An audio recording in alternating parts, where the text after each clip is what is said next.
Hello dear student, welcome to online classes in HDSB. आज मैं आप लोगों को क्लास 4 का साइंस पढ़ाऊंगी, जिसमें से जो आप लोगों का लेसन है 6 और लेसन का नाम है मानव शरीर या ह्यूमन बॉडी। ठीक है, आज का जो हमारा टॉपिक है वह है ब्रेन या मस्तिष्क। ठीक है, जो आज का हमारा टॉपिक है वो क्या है, ब्रेन या मस्तिष्क। जैसे कि मैंने आप लोगों को बहुत सारे इंटरनल अंग के बारे में बता दिया है, आज का जो हमारा इंटरनल अंग है वह है ब्रेन या मस्तिष्क। जैसे कि हम लोग मस्तिष्क जानते हैं क्या होता है, ब्रेन क्या होता है आप लोग तो जानते ही हैं। जो ब्रेन है वो कहाँ पे होता है, हमारे खोपड़ी या कपाल में क्या होता है, सुरक्षित रहता है। ठीक है, कहाँ पे सुरक्षित रहता है, हमारे खोपड़ी या कपाल में जो हमारा ब्रेन होता है वहाँ पे वह क्या होता है, सुरक्षित रहता है। ठीक है, जो हमारा मस्तिष्क होता है वह क्या करता है, जितने भी हमारी ज्ञानेंद्रियां होती हैं, ज्ञानेंद्रियां कितनी होती है, 5 होती है ना। तो जितनी भी ज्ञानेंद्रियां होती हैं उनके जो संदेश होते हैं, ठीक है, वह कहाँ पर भेजती है, मस्तिष्क को ही भेजती है। जैसे ज्ञानेंद्रियों से जैसे जो चीज़ हम देखते हैं, अनुभव करते हैं या फिर सुनते हैं, इन सब सारी चीज़ों का संदेश जो होता है वह कहाँ पर भेजती है, जो ज्ञानेंद्रियां होती हैं इन संदेशों को मस्तिष्क तक ही भेजती है। ठीक है, और मस्तिष्क ही हमें यह बताता है कि ये कौन सी चीज है। ठीक है, मस्तिष्क ही बताता है कि ये कौन सी चीज है। जो मस्तिष्क होता है वह अनेक तंत्रिकाओं से निकलती है और शरीर के सभी अंगों तक जाती है। ठीक है, मस्तिष्क से अनेक तंत्रिकाएं, ठीक है, मस्तिष्क से अनेक तंत्रिकाएं नाड़ियां जिसे हम लोग कहते हैं वह निकलती हैं और शरीर के सभी अंगों तक जाती हैं। ठीक है, शरीर के कहाँ तक जाती है, सभी अंगों तक जाती हैं। मस्तिष्क के सभी अंगों की क्रियाओं को इन तंत्रिकाओं के द्वारा नियंत्रित करता है। जो मस्तिष्क होता है वह क्या करता है, जिस सभी अंगों की जो क्रियाएं होती हैं उनको वह क्या करता है, नियंत्रित करता है। ठीक है, क्या करता है, नियंत्रित करता है। इसे हम क्या कहते हैं, तंत्रिका तंत्र कहा जाता है। मतलब जितने भी अंगों के क्रियाकलाप होते हैं मस्तिष्क उसको क्या करता है, नियंत्रित करता है। और क्या करता है, उसको नियंत्रित करता है। किसके द्वारा करता है, तंत्रिकाओं के द्वारा करता है। ठीक है, जिन्हें हम क्या कहते हैं, तंत्रिका तंत्र कहते हैं। ठीक है, मस्तिष्क ही वह भाग होता है जिससे हम लोग क्या करते हैं, सोचने और समझने का कार्य करते हैं। मस्तिष्क की सहायता से ही हम सोचने का भी काम करते हैं और समझने का कार्य करते हैं। ठीक है, तो जो मस्तिष्क होता है, जो मस्तिष्क का वजन है वह कितना है, 1200 से 1400 ग्राम होता है। ठीक है, मस्तिष्क का जो वजन है 1200 से 1400 ग्राम होता है। ठीक है, जो हमारे मस्तिष्क का वजन होता है वह 1200 से 1400 ग्राम तक होता है। ठीक है, तो मस्तिष्क का हमारा काम क्या है, मस्तिष्क के द्वारा ही हम लोग सोचने और समझने का कार्य करते हैं। जो भी क्रियाकलाप होती है मस्तिष्क उसको हमें मस्तिष्क से ही हम क्या करते हैं, पता लगा पाते हैं। मस्तिष्क ब्रेन ही हमें क्या करता है, संदेश देता है।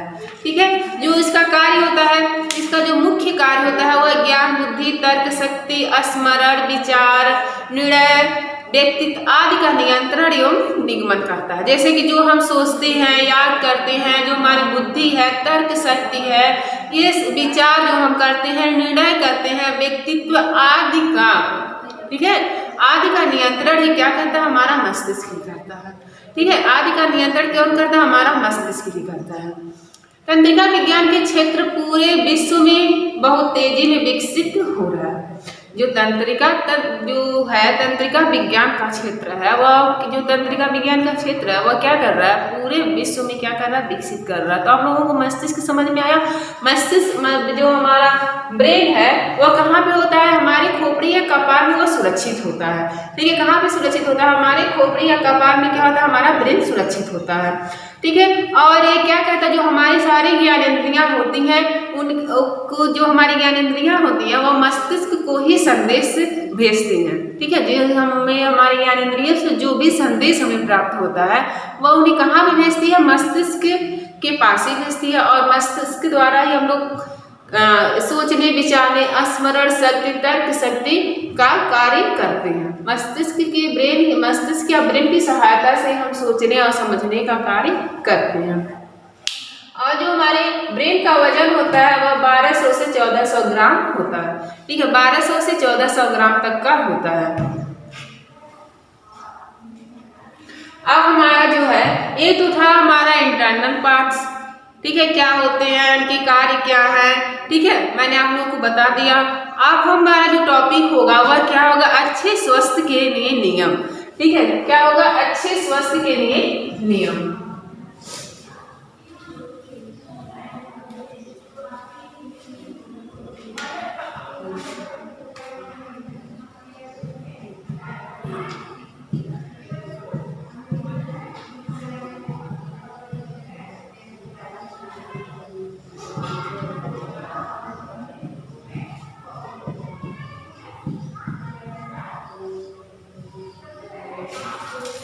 ठीक है, अच्छे स्वास्थ्य के लिए नियम, जैसे कि हमें अपने शरीर को स्वस्थ कैसे करना है, हमें स्वस्थ कैसे रहना है, इसके कुछ नियम हम जानेंगे और उसका हम पालन भी करेंगे। ठीक है, तो इसी तरह से हमारा जो पहला नियम है वह है कि स्वास्थ्य शरीर के लिए संतुलित भोजन लेना चाहिए। मतलब अपने शरीर को स्वस्थ रखने के लिए हमें संतुलित भोजन का उपयोग करना चाहिए। संतुलित भोजन में कौन कौन से आ जाते हैं, प्रोटीन है, वसा है, कार्बोहाइड्रेट, खनिज, ये सब क्या है, हमारे संतुलित भोजन है। ठीक है, तो हमें अपने शरीर को स्वस्थ रखने के लिए कैसे भोजन करना चाहिए, संतुलित भोजन करना चाहिए। और इस संतुलित भोजन में क्या क्या आते हैं हमारे, प्रोटीन, वसा, कार्बोहाइड्रेट, खनिज, लवण और विटामिन उचित मात्रा में प्राप्त होते हैं। ठीक है, तो हमें क्या करना चाहिए, अपने शरीर को स्वस्थ रखने के लिए संतुलित भोजन का उपयोग करना चाहिए। ठीक है, दूसरा नियम हमारा क्या है, संतुलित भोजन में निश्चित मात्रा में भोज्य पदार्थ जैसे दूध, घी, तेल, ये सब क्या करना चाहिए, एक निश्चित मात्रा में लेना चाहिए। ठीक है, जो संतुलित भोजन होता है उसको हम निश्चित मात्रा में ही लेना चाहिए। जहाँ तक हमें भूख लगी हो वही जो हमारा जहाँ तक हम भोजन कर सके उतना ही हमें भोजन करना चाहिए। अगर हम आवश्यकता से अधिक भोजन कर लेते हैं तो वह क्या हो जाता है, वह हमारे लिए क्या करता है, नुकसान करता है। ठीक है, क्या करता है, अगर हम आवश्यकता से अधिक भोजन ले लेते हैं तो वह हमारे लिए क्या है, नुकसान है।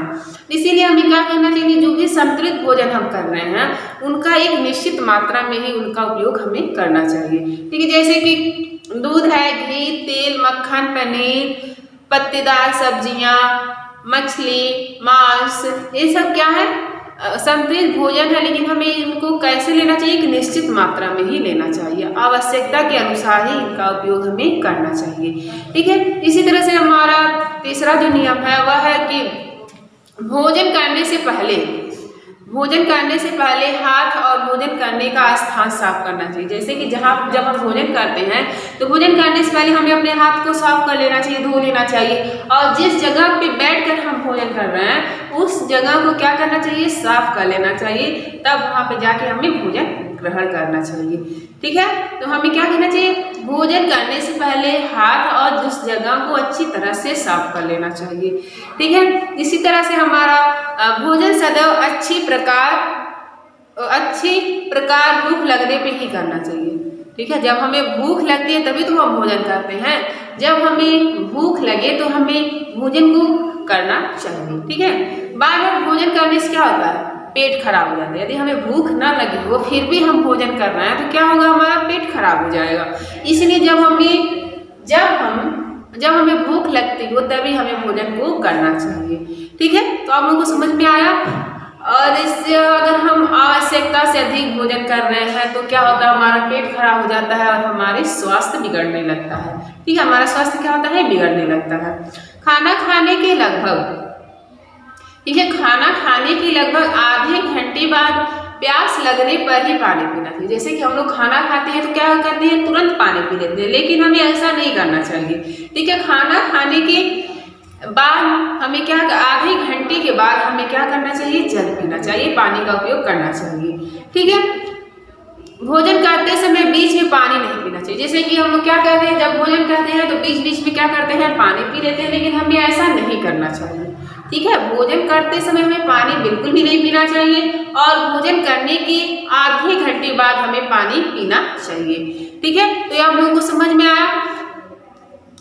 और है कि जैसे कि आपका और जो नियम है वह है कि भोजन करने के तुरंत बाद, ठीक है, जैसे कि हम भोजन कर लेते हैं उसके तुरंत बाद जो परिश्रम वाले कार्य होते हैं जैसे खेलना कूदना दौड़ना व्यायाम करना, ये सब हमें नहीं करने चाहिए। भोजन करने के बाद हमें लगभग 10 मिनट 15 मिनट या 20 मिनट हमें रेस्ट करना चाहिए। यह ना हो कि हम भोजन कर लिए उसके बाद जो भी हमारे कार्य है उसको हम करना, हमें ऐसा नहीं करना चाहिए। जैसे कि जैसे कि दौड़ना खेलना कूदना, ये सब भोजन के करने के तुरंत बाद हमें नहीं करना चाहिए। भोजन करने के बाद हमें क्या करना चाहिए, 10 या 20 मिनट तक क्या करना चाहिए, रेस्ट कर लेना चाहिए। उसके बाद हमारा जो भी कार्य है उसे करना चाहिए,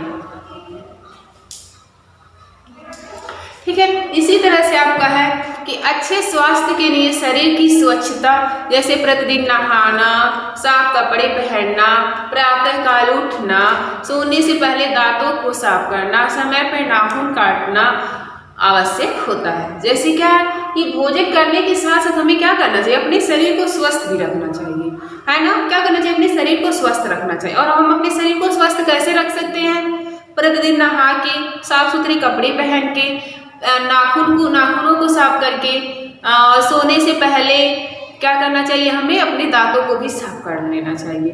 इस दैनिक क्रिया को हमें डेली करना चाहिए। इससे क्या होगा, हमारा शरीर स्वस्थ रहेगा, ठीक है।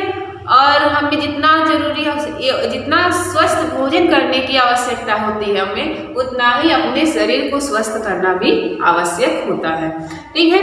कुछ आदतें हमारे स्वास्थ्य के लिए हानिकारक हैं, जैसे कि कुछ जो आदतें होती हैं वह हमारे स्वास्थ्य के लिए हानिकारक है। जैसे क्या आदत है, वो पान और तंबाकू खाना, बीड़ी या सिगरेट पीना, अधिक चाय या कॉफी पीना, ठीक है।